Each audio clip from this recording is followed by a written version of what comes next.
program we are doing to help you level up your online meetings, whether that's your online presence or it could be public speaking skills. Every month we have a different guest, and this month's guest is a very, very special contributor to the online world to make it more interesting. He does not need too much of an introduction, I believe. Most of you know Saddouk already, so let me bring him in. Said, welcome back to the zone. Hey, Claudio, thanks for having me again for the second time. And although maybe I don't need an introduction, but I would have appreciated one.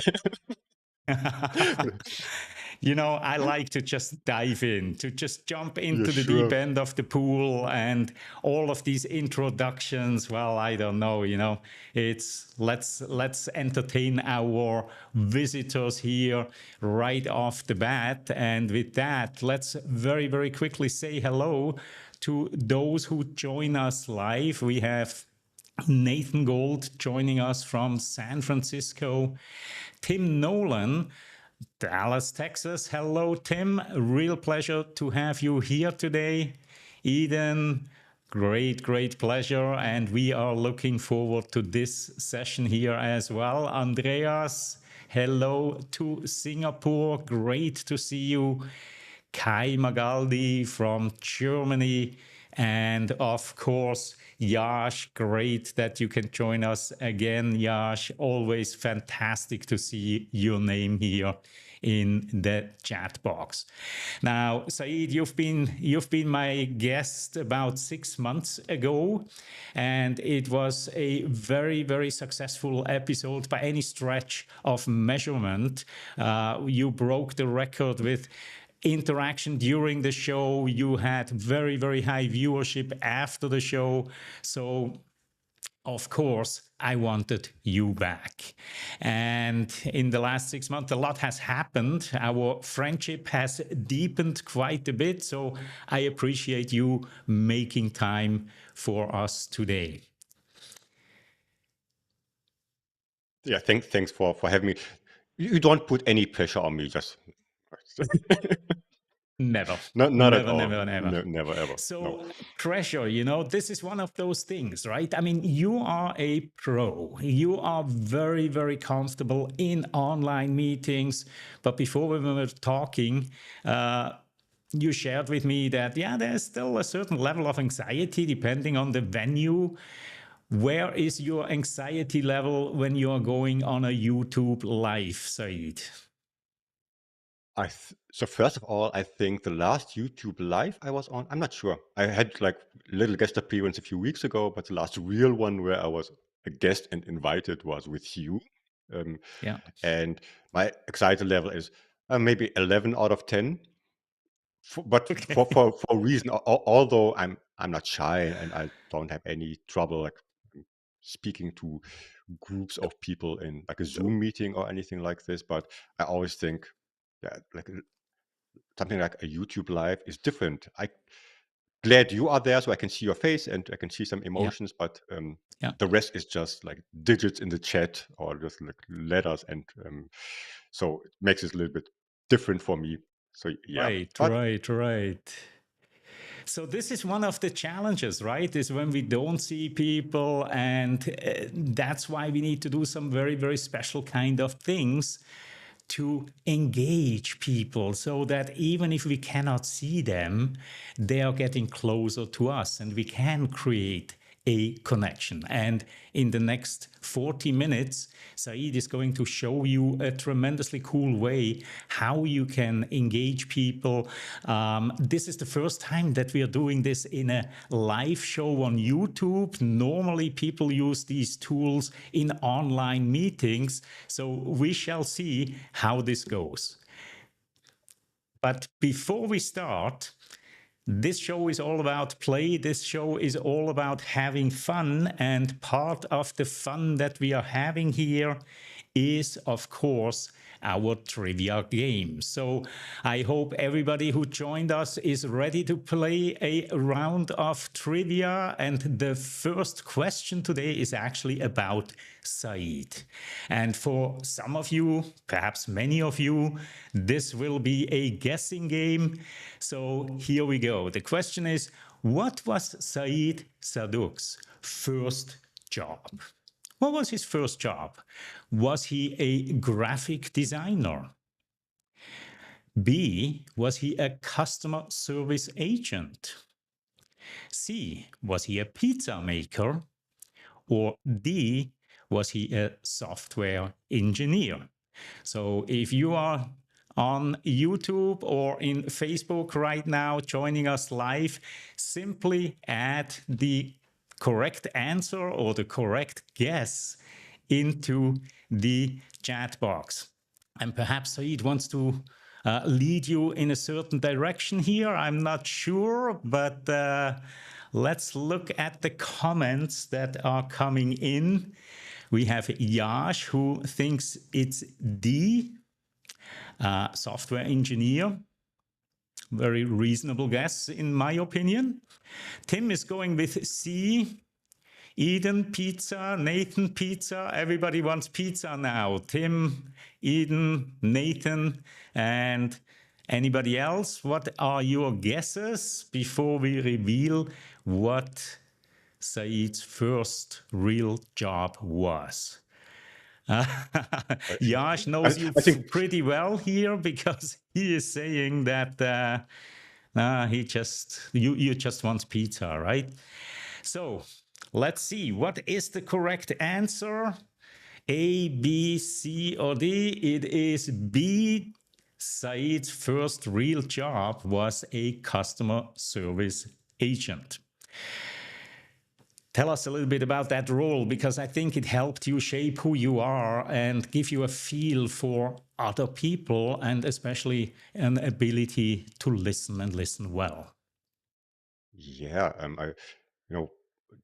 after I don't want to say finish, but my student time, right? And okay, I need a way to make money, and customer service is just a low entry level, so I don't need like a degree for this.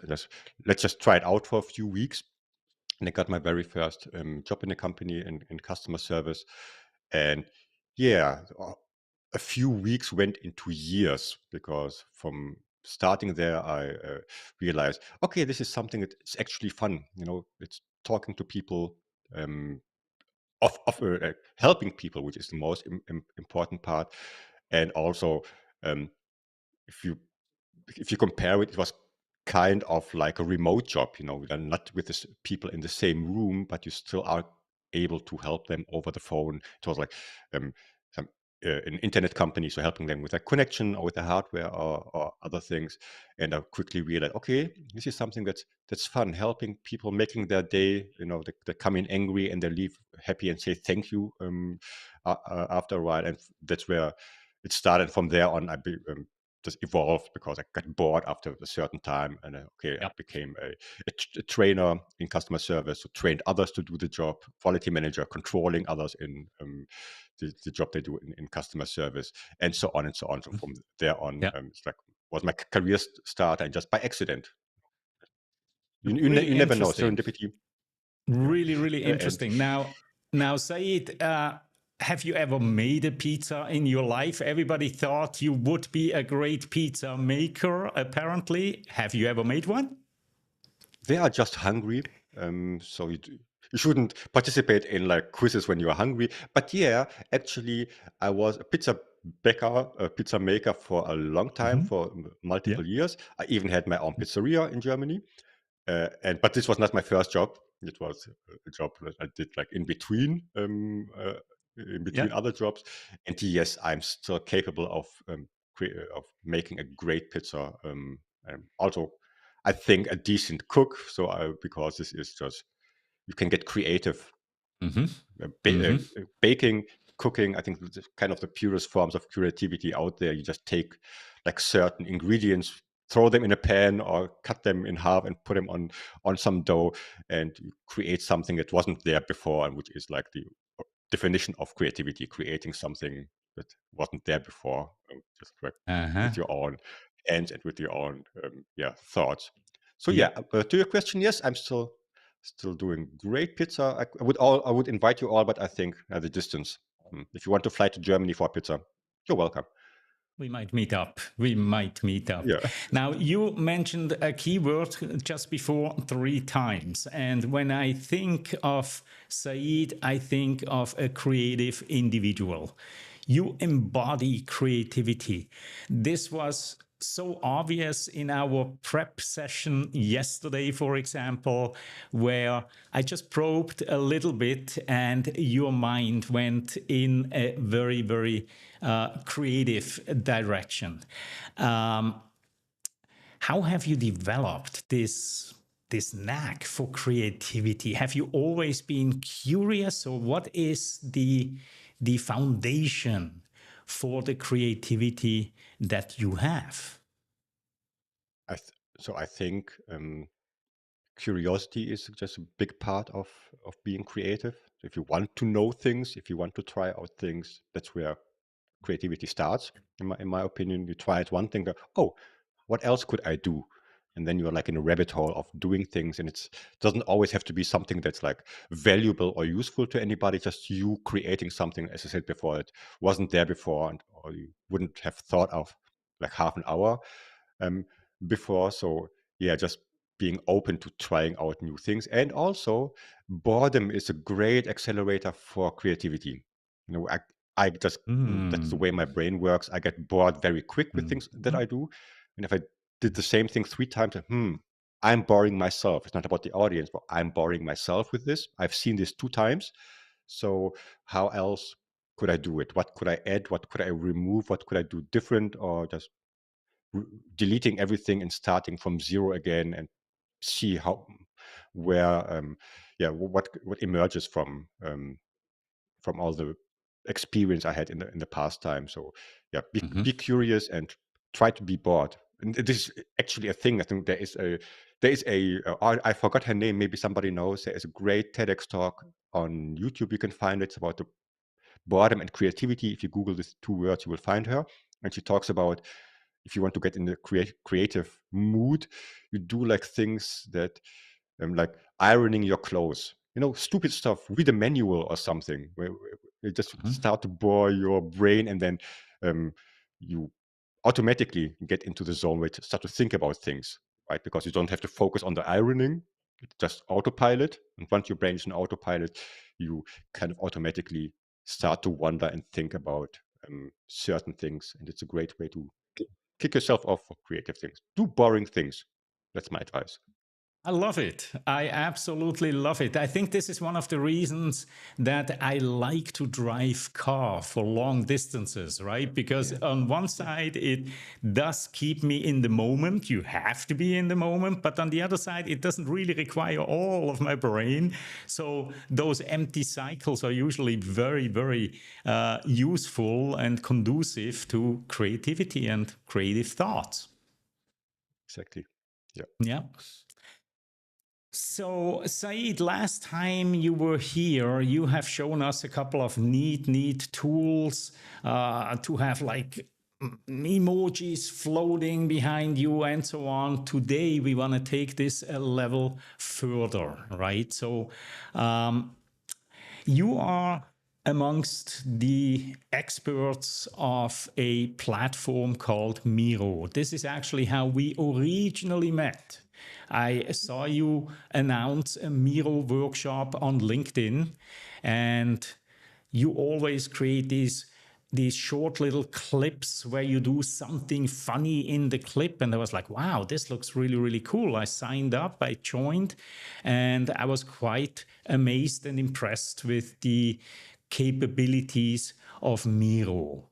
How did you discover Miro, and tell us a little bit about what Miro actually is?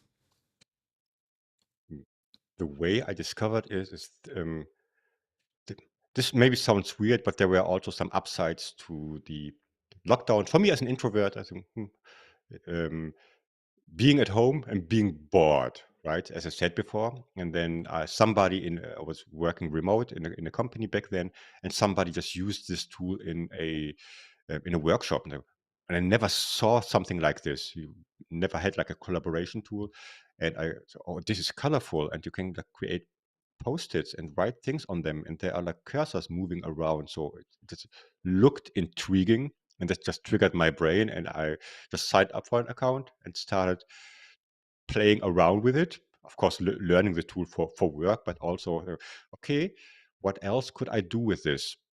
And I just started doing certain things that had nothing to do with productivity or with collaboration. I did like little artworks, taking sticky Hmm. notes and then creating Yeah. like a pixel art, right? Or Yeah. uh, paint by numbers, or what's the name of the thing, right? And then creating board games in Miro, which is simple. You have shapes, and then you have like dice, and you have figures moving around. Not because I wanted to play them, but just because, okay, what else could I do, and where is the limit? And from there on, okay, this is really a platform that I can do more than just add sticky notes. That's boring, just using sticky notes. So and just trained myself, attended a lot of workshops from other very skilled facilitators who use the tool, learning something from others, and also sharing knowledge with us. And that's where my passion and my love for this tool came from. Just All right. the amount of possibilities that are there that you don't Yeah. even know about until you see someone doing it. Like, oh, I haven't thought about trying out a game or Yeah. doing something that's Yeah. creative or artistic. So yeah, and Miro itself is a collaboration tool. So it depends on how you use it, but I think the founders at least thought this is a collaboration tool, especially if you work remotely, to replace like in person workshops where you usually have like a whiteboard and you can get into groups and write sticky notes or share ideas. That's where it started, but in a remote environment, it's harder to do this. And yeah, just being together on one board and doing the same or similar work that you did in person, but inside of a Zoom meeting, for example, or a Butter meeting, or whichever other tool you use. All right. And so seeing a demo is always an effective way to learn about a new tool. But what's even more effective than just seeing the demo is experiencing the tool during the demo. And so Said has lined up something here that, again, usually he uses Miro in online meetings where there is a more direct interaction with the audience. So we are going to try, nevertheless, to do this today in a YouTube live show. And we are going to ask you to participate with us on Said's Miro board. So he has set up a board, and of course, this might not work if you are on a smartphone, if you're joining us on a platform that you lose YouTube when you switch over to another application. If you're on a TV, maybe you have a phone close by, then you can just scan the QR code and join us on your phone.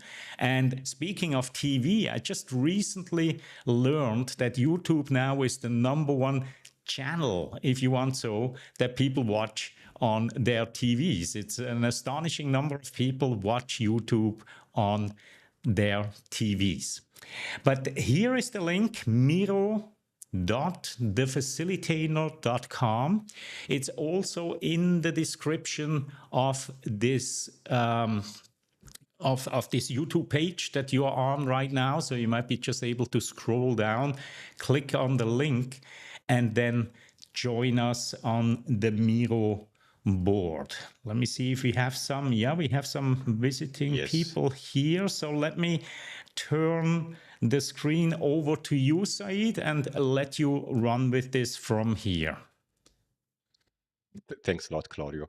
So even if you cannot join the board, don't worry, because this is part of the demonstration. So for all those who cannot see what's actually happening on the board, I will share it with you in a way that's not just like screen sharing, but maybe a little bit more creative or different from what you are used in Zoom meetings, for example. Therefore, my first question before I start sharing things is, who of you in the audience ever used the tool Miro? You can just share a thumbs up or thumbs down emoji in the chat itself. So, and then we can just see who of you has a little bit of experience. Yes, so it's not that, so for what we are doing today, is not that hard to use, because the only thing you need is, if you know how to double click and if you know how to type on your keyboard, you are totally in. And Claudio played along because I also wanted to show you another effect, because if you type in some emojis in the chat, you can also see them floating through my room. So you can give me some little feedback if you like. Awesome. Oh no, I see thumbs coming in. Awesome. Let's see if this works. I prepared some slapstick and I practiced it like 3 hours yesterday night. So it would be something like this. Let's bring in the Miro board, and it's, well, I was also, damn it, I was too quick. Like this. There it is. I have our first Miro board here, and looks a little bit. Let me try again.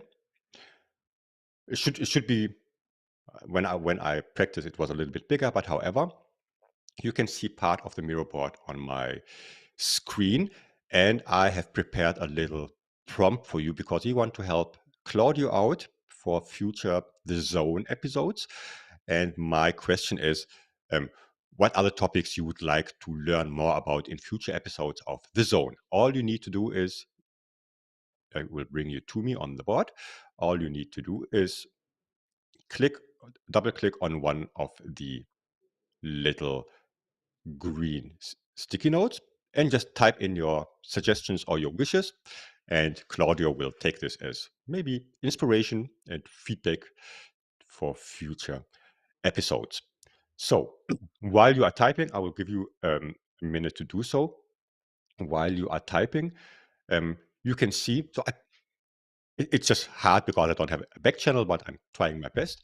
Usually you could do something like this because I'm using a virtual camera of OBS Studio. Similarly, it would also work with Ecamm, or if you're using another tool that supports this.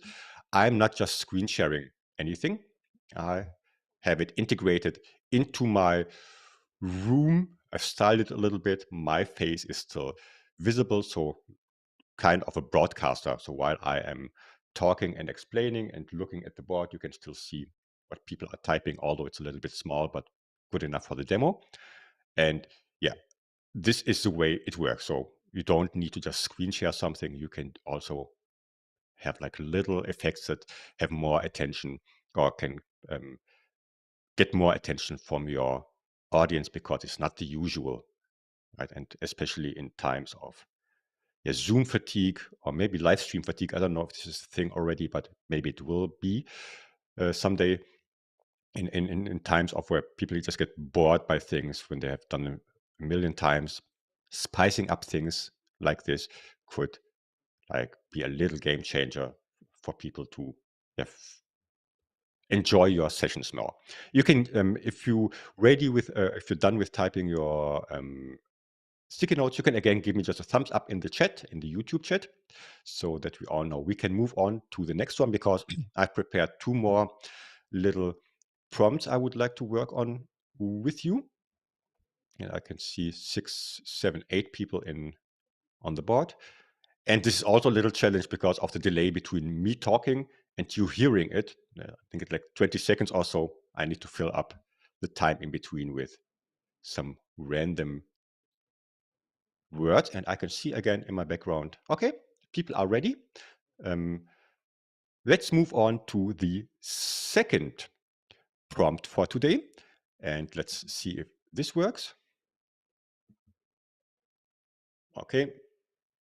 Now maybe the gag worked, kind of, but it was the wrong board. So something went wrong with my oh my god, I know what I did. You can give me just a second. I changed something last minute, and therefore, now I understood what went wrong. And as Claudio said before, this is the first time doing it this way, so please forgive us. Please forgive me, not us. Claudio hasn't done anything. Where is it? Like this.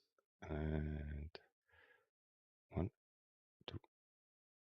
I'm not sure. Something went totally wrong. Just give me a second. I can fix it. What for the ones? Go ahead, Claudio.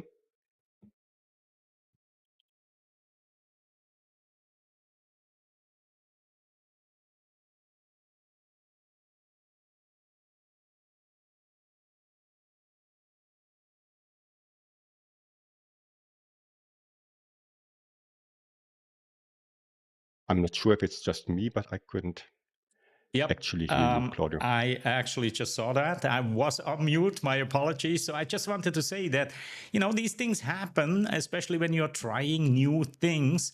And it's so refreshing to see someone like Said, a real pro, running into an issue here or there, and he's just giving you another masterclass in how to overcome any type of issue that's going on. And the rule number one is keep moving forward. So it looks like you are set.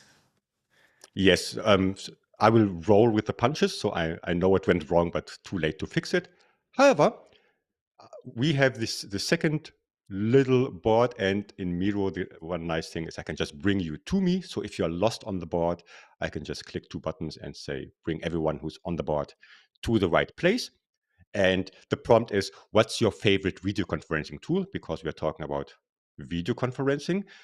And what you need to do is just grab one of the thumbs up icons at the top and pull it down with your mouse to one of the 4 squares in the matrix so that you get an idea of who to kick out of the live stream today. No offense to nobody, but if you know me, I'm not the largest Microsoft Teams fan, but whatever makes you happy. So we all have our preferences, and we all have like the tools we like to work with and work best for us. No judgment. The best tool is always the tool that works best for you. So there is that. And as you can see,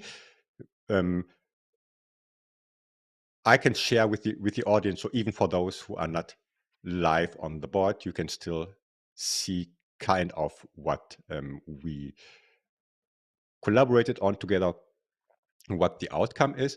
And because this is recorded, so imagine this is a Zoom meeting, for example, or a Butter meeting or a Teams meeting, and you record these things. So even afterwards, when you watch the recording, you would still get the same picture as you are seeing right now, right? So you can see actually what's happening while I, the facilitator, the moderator, or the trainer, or whoever is like guiding through the exercise, you can still see what's happening live without having access to the board.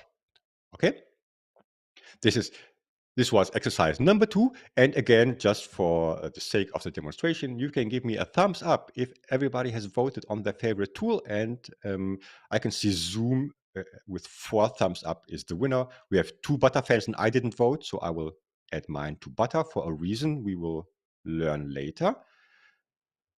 And nobody, at least from today's audience, seems to be a big fan, or at least use Google Meet.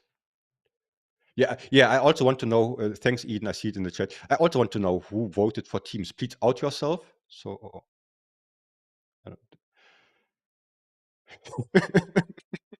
The question was not what you have to use, Kai. It's what's your favorite one. So you can correct your answer if you like. So if you want to stay friends, you can, of course, correct it. Yeah, but no, this is no shaming of anybody. Everything is fine. I don't judge people by the tools they use. However, I gave myself enough time to move on to the next exercise, and it does not work as smoothly as I hoped, but I'm trying to do my best. I think this works. The next one, I will bring people to me again. And for those who are only watching, you have no idea what's happening on the board, but you can just see something happening. So now I have a transparent background. So you can, this is literally my room. There's not a green screen or anything in the back. This is literally my room. And I have no prompt for this, but you can just add a sticky note by pressing the N button on your keyboards and then click somewhere on the green frame. That's how you can add a sticky note. And you can just leave a nice message for today's the 18th episode of The Zone. And you can just leave a nice message for Claudio for 18 consecutive episodes of The Zone. Maybe a shout out. You can greet your cat, whatever you like, just for the sake of the demonstration, having some sticky notes on the board. And I will also do so. I will support because I am, and you can change the color if you like, but you don't have to. I think everything but green should work. And I will do the following. Thanks, Claudio, for 80 episodes. So awesome. And again, you can see these are, I have to grab in the right direction. These are literally in my room. And if I do the following, like,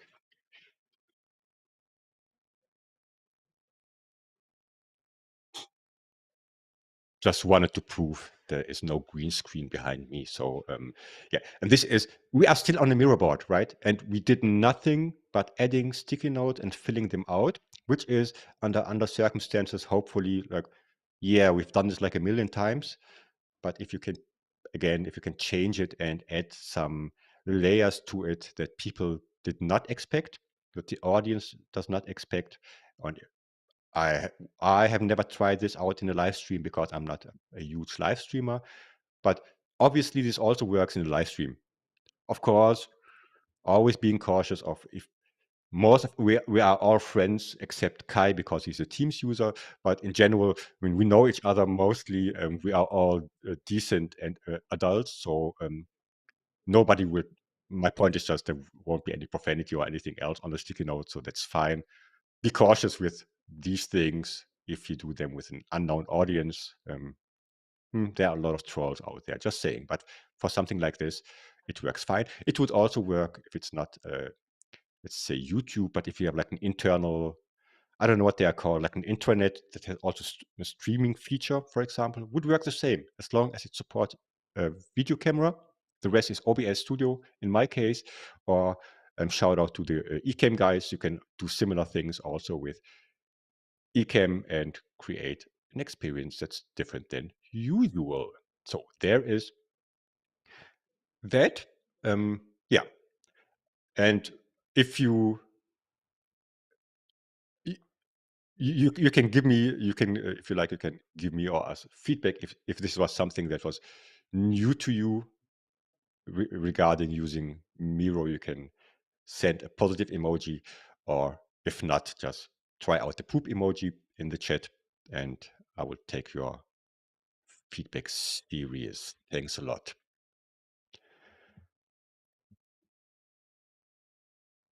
All right, all right, all right. So this is a really, really impressive tool. Thank you so much for this demo, Said. Based on the comments that I've seen, people find it as amazing as I do. And I'm so glad that this demo went so well, even though, again, it's a live format. It's not a Zoom meeting or a Butter meeting. And or a Teams Or the meeting, other tools. whatever, right? We are just pulling Kai's leg here. Of course, you know, you have to play the cards that you are dealt with. But you, Said, you introduced me to another platform. I think it was in the last episode of The Zone that we did. And that tool is a wonderful alternative to Zoom or Teams or Google Meet or whatever you have out there. And it is called Butter. And because what Said is showing you probably prompts a couple of questions in your mind, Said has agreed to do a little after show party later on with us.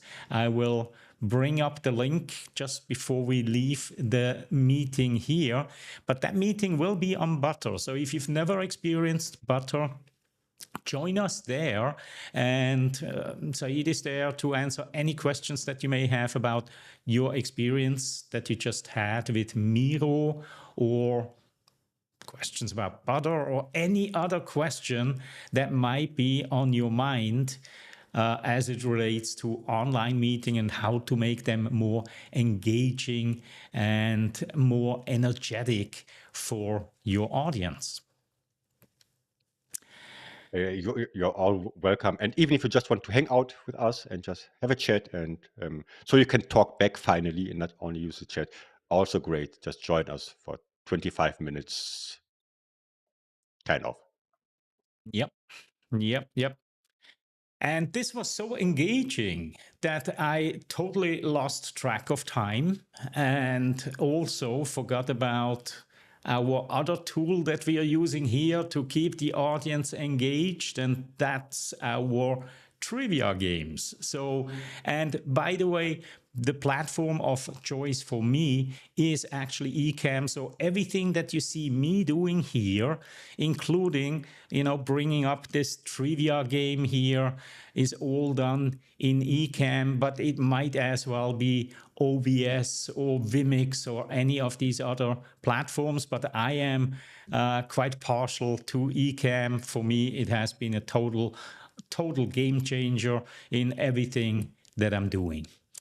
So since we have an expert in facilitation here, Said knows how to make even long meetings fun. So my next question is, what's a fun way to break up long meetings, long online meetings? A, tell bad jokes. B, pretend it's nap time. C, run a quick quiz or game. Or D, a mandatory yoga break. A, B, C, or D, and depending on the answer, I might just force you all to do a little yoga. It depends. Let's see what answers are coming in here. And of course, there's always a little delay between us and YouTube. Here we go. We have Kaylee with D, the mandatory yoga break. Not surprising answer, Kaylee. Yash is going with C, and Kai also, but he would love a little bit yoga in his life as well. We have Tim going with A, and particularly the dad jokes, variety of bad jokes. So definitely a valid choice as well. And Nathan is going with Z. And what is your favorite one, Said? I think we all know it's telling bad jokes, but and I think there are no bad jokes. As long as I can laugh about them, they are great. So that's just my perspective on this. But see, even more broad, I think activities in general, something where you have to do something and where it stops you from just listening, and you have to use your hands, use your brain for a minute. So any activity that brings you back into life. Yeah. Indeed. Games work Indeed. great. Little Indeed. quizzes also. Yep.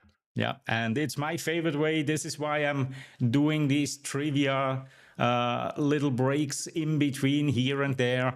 It just gets people to refocus again, because even if you are in a Zoom meeting, Teams meeting, you never really know where the attention of your participants is. Even if their camera is on and they're looking at their screen, you still don't know. Are they looking at the window that you are on, or are they playing a round of solitaire? So you just never know.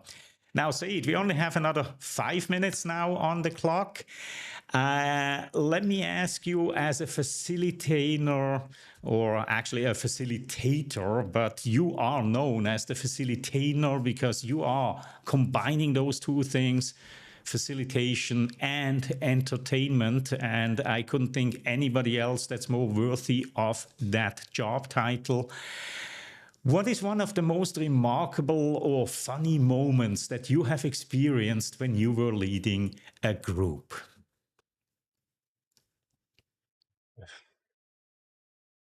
I'm not sure if I have like a specific moment, but like more in general, how surprised I am when sometimes there's small things when it's like how childlike we can become. You spoke about quizzes and games before, and yeah, even if it's a group of you know grown-ups and adults where you think, I don't know if I want to play games or if they want to play games or if how humorous they are and so on. But I'm always surprised to see when people how people become engaged in these activities, how people become like yeah, they want to win.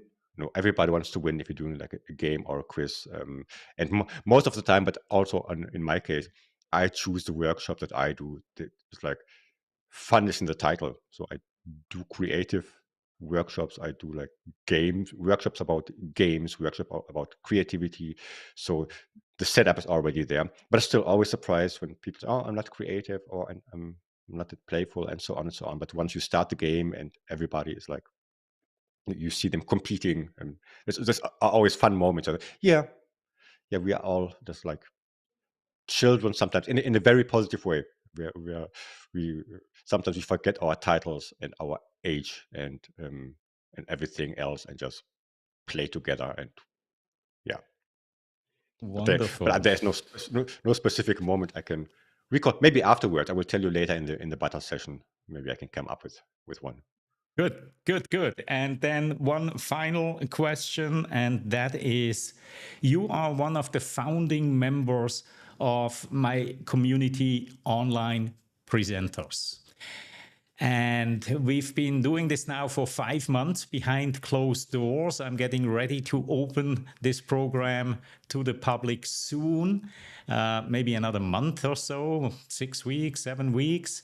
Now, Said, you are a professional when it comes to online meetings, yet you are actively participating in online presenters. What specifically are you getting out of it? The fun thing for me is like, in the online presenters community, I have my skill set, and I also have like, I don't know if it's weaknesses, but I have room for improvement in other fields. For me, as you may already saw, I'm more the geeky guy. So when it comes to how can I use technology inside of meetings or for presenting, so maybe I'm the guy to call. But I have struggles when it comes to public speaking in general, right? I've getting rid of stage fright and having like certain structures, finding the right words. I just roll with the flow and improvise a lot when it comes to speaking, but I'm very very convenient and very comfortable when it comes to the tech side. And my point is, and then there's the opposite. There are other people in the group who are like you, for example. Of course, you're also a geek, but you have other skill sets than I have, and I just like to learn from those. And sometimes it's just joining.